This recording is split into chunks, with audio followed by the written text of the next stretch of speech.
السلام علیکم ورحمۃ اللہ وبرکاتہ۔ نحمده ونصلي ونسلم على رسوله الكريم، اما بعد فاعوذ باللہ من الشیطان الرجیم، بسم اللہ الرحمن الرحیم۔ درود شریف پڑھ لیجیے، اللہم صل علی سیدنا مولانا محمد وعلی آلہ وسلم۔ نماز کے مکروہات کا بیان شروع ہو رہا ہے کہ نماز میں کون سا عمل ہو جائے تو نماز مکروہ ہو جایا کرتی ہے۔ مکروہ کے معنی ہوتے ہیں ناپسند، اور مکروہ بھی شریعت کی اصطلاح میں دو طرح کا ہوتا ہے، مکروہ تحریمی اور مکروہ تنزیہی۔ کچھ مکروہات کے تعلق سے کچھ حدیثیں حضرت لائے ہیں، چند حدیثیں میں سنا کر کے مسائل بیان کرنے کی کوشش کرتا ہوں۔ فرماتے ہیں کہ بخاری و مسلم میں حضرت ابو ہریرہ رضی اللہ تعالیٰ عنہ سے روایت ہے، فرماتے ہیں کہ حضور اقدس صلی اللہ تعالیٰ علیہ وسلم نے نماز میں کمر پر ہاتھ رکھنے سے منع فرمایا۔ کوئی شخص نماز پڑھ رہا ہو اور کمر پہ ہاتھ رکھ لے، اس سے سرور دو عالم صلی اللہ علیہ وسلم نے منع فرمایا، یعنی کہ اس کو ناپسند جانا، تو یہ عمل مکروہ ہے۔ اور حضرت ابو ذر رضی اللہ تعالیٰ عنہ روایت کرتے ہیں، فرماتے ہیں کہ رسول خدا صلی اللہ علیہ وسلم جو بندہ نماز میں ہے، اللہ عز و جل کی رحمت خاصہ اس کی طرف متوجہ رہتی ہے۔ بندہ جب تک نماز پڑھتا ہے، اللہ کی رحمت خاص اس کی طرف توجہ کرتی ہے، متوجہ رہتی ہے، جب تک ادھر ادھر نہ دیکھے۔ یعنی نماز پڑھ رہا ہے اور ادھر ادھر اس طریقے سے دیکھ بھی رہا ہے، فرماتے ہیں کہ جب تک ادھر ادھر نہ دیکھے، اللہ کی رحمت خاصہ اس کی طرف متوجہ رہتی ہے، جب تک ادھر ادھر نہ دیکھے۔ جب اس نے اپنا منہ پھیرا، اس کی رحمت بھی پھر جاتی ہے۔ یعنی اگر ادھر ادھر دیکھ لے تو اللہ کی رحمت خاصہ جو اس کی طرف متوجہ تھی، فرماتے ہیں کہ اس کی طرف سے گر جاتی ہے۔ اب یہاں سے فقہی مسائل بیان کر رہے ہیں، احکام فقہیہ۔ فرماتے ہیں کہ نمبر 1، کپڑے یا داڑھی یا بدن کے ساتھ کھیلنا۔ کوئی شخص نماز پڑھ رہا ہے اور نماز میں اس طریقے سے داڑھی سے کھیل رہا ہے، یا کپڑے سے ہی کھیل رہا ہے، یا بدن کے ساتھ کھیل رہا ہے، اس طریقے کا کوئی عمل کر رہا ہے، تو یہ مکروہ عمل ہے۔ کپڑا سمیٹنا، مثلا سجدہ میں جاتے وقت آگے یا پیچھے سے اٹھا لینا۔ اکثر لوگوں کو یہ دیکھا گیا ہے کہ وہ جب رکوع سے سر اٹھاتے ہیں تو اس طریقے سے گردے کو اٹھتے ہیں۔ یہ عمل مکروہ تحریمی ہے۔ مکروہ تحریمی بڑا جرم ہوتا ہے، تو اس طریقے سے کرتے ہیں، یا اس طریقے سے دامن اٹھا لیا یا پیچھے سے دامن اٹھا لیا، یہ سب چیزیں مکروہ تحریمی ہیں۔ فرماتے ہیں کپڑا سمیٹنا، مثلا سجدہ میں جاتے وقت آگے یا پیچھے سے اٹھا لینا، اگرچہ گرد سے بچانے کے لیے کیا ہو، زمین پہ گرد ہو پھر بھی آپ کو دامن نہیں اٹھانا ہے، کپڑا نہیں اٹھانا ہے کہ سجدے میں جائیں گے گرد دامن پہ لگ جائے گا، پھر بھی آپ کو دامن نہیں اٹھانا ہے، اپنے کپڑے کو نہیں بچانا ہے۔ اور اگر بلا وجہ ہو اور زیادہ مکروہ، اگر بلا وجہ کر دیا تو اور زیادہ مکروہ ہے۔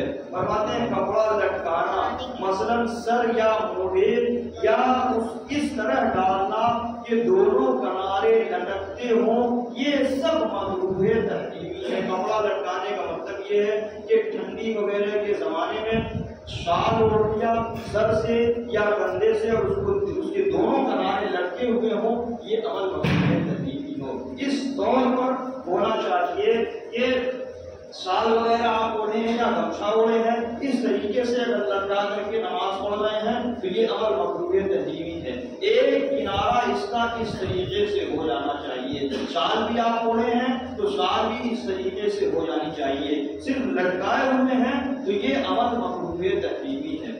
اگر رومال یا شال یا رضائی یا چادر کے کنارے دونوں موڑوں سے لٹکتے ہوں، یہ ممنوع و مکروہ تحریمی ہے۔ اور ایک کنارہ دوسرے موڑے پر ڈال دیا اور دوسرا لٹک رہا ہے تو حرج نہیں، اس کو ہم نے بھی بتا دیا۔ اور اگر ایک ہی موڑے پر ڈالا، اس طرح کہ ایک کنارہ پیٹھ پر لٹک رہا ہے دوسرا پیٹ پر، جیسے عموماً اس زمانے میں موڑوں پر رومال رکھنے کا طریقہ ہے تو یہ بھی مکروہ ہے۔ رومال رکھنے کا ایک طریقہ یہ ہے، اگر اس طریقے سے بھی کوئی شخص رومال رکھے ہو یا شال وغیرہ رکھ لے کہ اس کا ایک کنارہ پیٹ کی طرف لٹک رہا ہے ایک کنارہ پیٹ کی طرف لٹک رہا ہے تو یہ بھی مکروہ ہے، یہ بھی نہیں کرنا چاہیے۔ گمچھا وغیرہ ہو تو اس کو نکال کر کے زمین پہ رکھ دے تب نماز پڑھے، اور ٹھنڈی میں شال وغیرہ اوڑھے ہوئے ہے اور اگر ٹھنڈی لگ رہی ہے کہ شال کے بغیر کام نہیں چلتا تو اس طریقے سے باقاعدہ پورا اس طریقے سے اوڑھ کر کے ہی نماز پڑھنا ہے، صرف لٹکا کر کے دونوں طرف تو یہ عمل مکروہ تحریمی ہو جائے گا۔ فرماتے ہیں کوئی آستین آدھی کلائی سے زیادہ چڑھی ہوئی یا دامن سمیٹے نماز پڑھنا بھی مکروہ تحریمی ہے۔ آستین اس طریقے سے آدھی کلائی تک چڑھا لی، یہ عمل بھی مکروہ تحریمی ہے۔ پہلے سے چڑھائے ہوئے ہیں، نماز شروع کر دیا تب بھی مکروہ تحریمی ہے، اور نماز شروع کر دیا نیت باندھ دیا باندھنے کے بعد بھی اگر چڑھا دیا تب بھی یہ عمل مکروہ ہے۔ دامن سمیٹے نماز پڑھنا بھی مکروہ تحریمی ہے، خواہ بیشتر سے چڑھی ہو یا نماز میں چڑھائی ہو۔ شدت کا پاخانہ پیشاب معلوم ہوتے وقت یہ بھی نماز ایسی صورت میں نماز پڑھنا مکروہ تحریمی ہے۔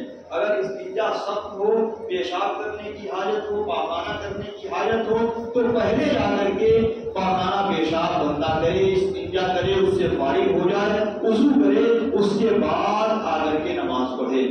اگر اسی حالت میں نماز پڑھ رہا ہے تو فرماتے ہیں کہ یہ عمل مکروہ تحریمی ہے۔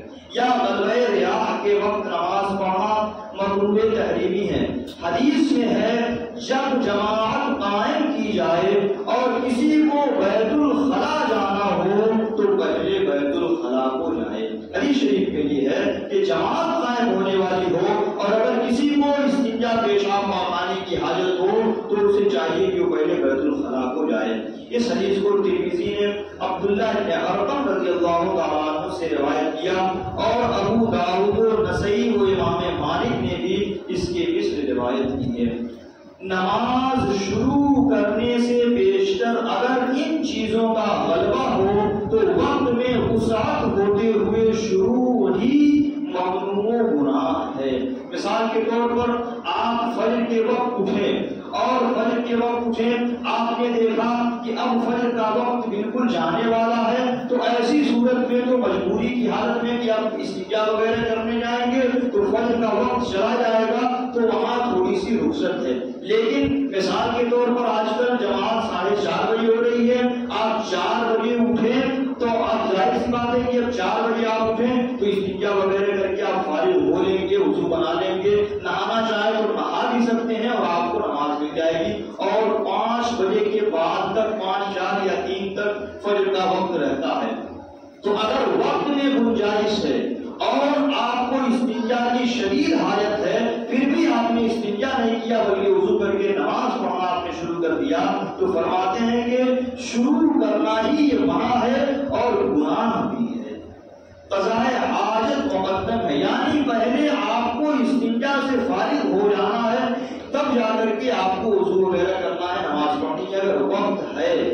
فرماتے ہیں قضائے حاجت مقدم ہے، یعنی قضائے حاجت پہلے ہے، اگرچہ جماعت جاتی رہنے کا اندیشہ ہو یا جماعت کے بعد بھی نماز کا فجر کا وقت رہتا ہے، اگر آپ کو یہ اندیشہ ہو کہ جماعت چھوٹ جائے گی، ہمیں اکیلے نماز پڑھنا پڑے گا، تب بھی آپ کے لیے حکم یہی ہے کہ آپ پہلے جا کر کے استنجا کریں، استنجا قضائے حاجت سے فارغ ہو جائیں، اس کے بعد وضو وغیرہ کر کے نماز آپ پڑھیں۔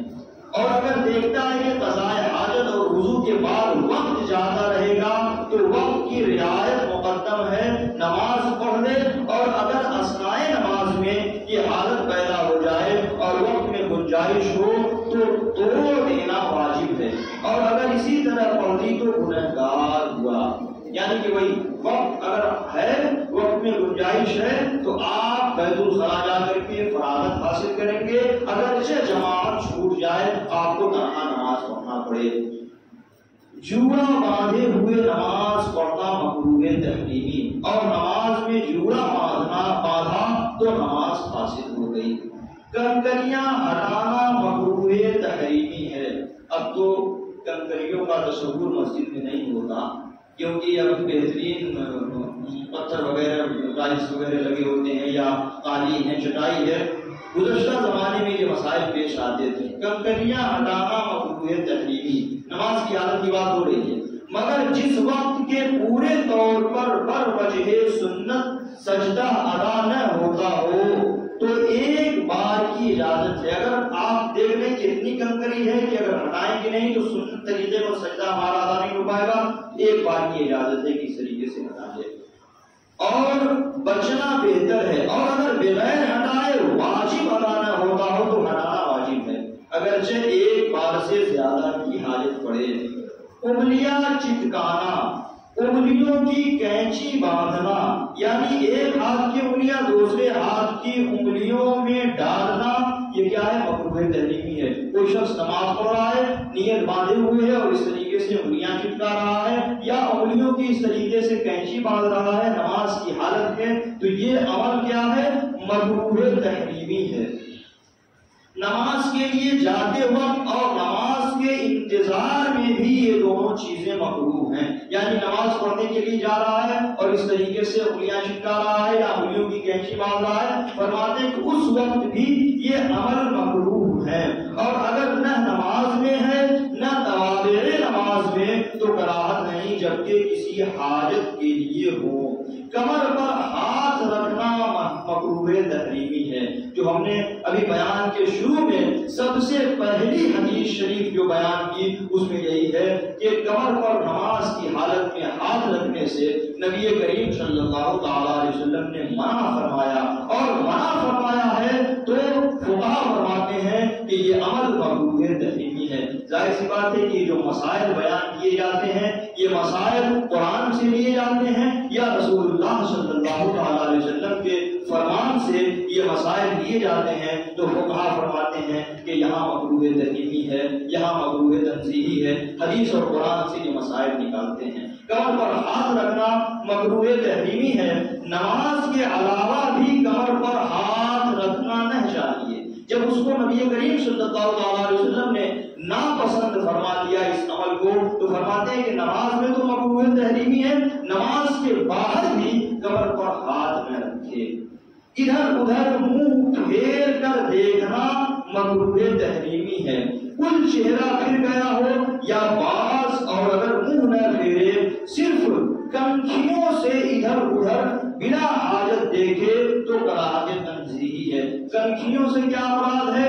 کنکھیوں سے کم اکھیوں سے، یعنی کہ آنکھ سے جو ترچھے طور پر دیکھا جاتا ہے، کسی کو طنز طریقے سے دیکھا جاتا ہے کہ نماز پڑھ رہا ہے اور اس طریقے سے دیکھ لیا، اسی کو کہتے ہیں کنکھیوں سے دیکھنا، ترچھی آنکھ سے دیکھنا۔ تو فرماتے ہیں کہ یہ عمل مکروہ تنزیہی ہے، اور نادراً کسی غرض صحیح سے ہو تو اصلاً حرج نہیں۔ نگاہ آسمان کی طرف اٹھانا بھی مکروہ تحریمی ہے۔ کوئی شخص آنگن وغیرہ میں، مسجد کے آنگن میں یا گھر کے آنگن میں نماز پڑھ رہا ہے سنن میں، اور نماز پڑھنے کی حالت میں نگاہ اٹھا کر کے آسمان کی طرف کر لے، فرماتے ہیں کہ یہ بھی عمل مکروہ تحریمی ہے۔ وقت ختم ہو گیا، انشاءاللہ مولا تعالیٰ باقی بہت سے مسائل ابھی نماز کے مکروہات کے بیان میں ہیں، انشاءاللہ مولا تعالیٰ آئندہ بھی معقول سے بیان کیا جائے گا۔ حضرات نے سنت